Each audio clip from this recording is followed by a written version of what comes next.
You never mentioned you had a sister, did you, Sarah? Sister? Sarah, what is she talking about? I'm the secret they buried 10 years ago, the ugly graduate who didn't fit the family brand. This story is for anyone who has ever been told they aren't pretty enough, smart enough, or good enough for their own blood.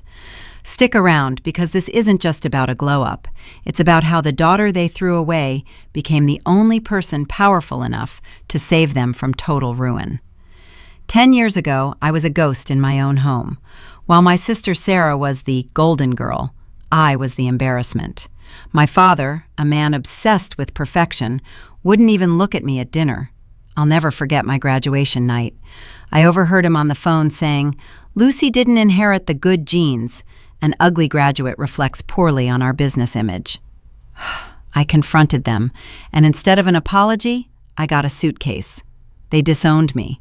They even changed the will to ensure I'd have nothing.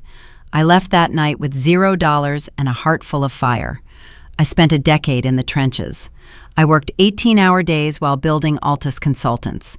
I didn't just fix my skin or my teeth, I built a financial guillotine. I started advising the very competitors my father feared.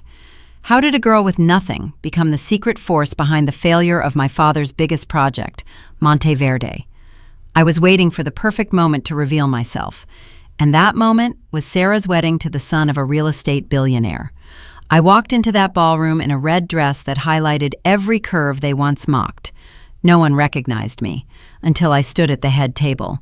The color drained from Sarah's face. My father's jaw tensed so hard I thought it would snap. But the real blow?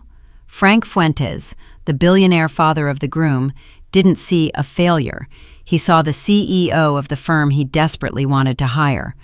But as the champagne flowed, I realized my family had a secret much darker than just hating my face. Sarah wasn't just a bride, she was a spy. I planted a seed of doubt in the groom's mind. Michael canceled the honeymoon the next morning. Why? Because Sarah had been stealing his father's corporate secrets to give to our dad. The perfect daughter had committed a federal crime to stay the favorite. My father had a heart attack from the stress of the fallout. The empire was collapsing, and Frank Fuentes was ready to sue them into the Stone Age. If you think success is the best revenge, leave a fire emoji in the comments. My father lay in a hospital bed, finally seeing me for who I was. Not because of my face, but because I held his life in my hands. He restored my inheritance, but I didn't want his money. I wanted his legacy. I brokered a merger. I saved the family business by taking it over. I am now the CEO of Altus Martinez Fuentes. I didn't destroy them. I outclassed them.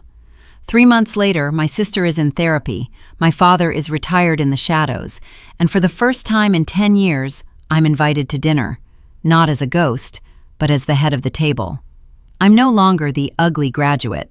I'm Lucy Martinez, and I wrote my own ending. Some families try to bury you, but they forget you're a seed. If you enjoyed this journey of justice, watch this next story about another underdog who turned the tables. See you there.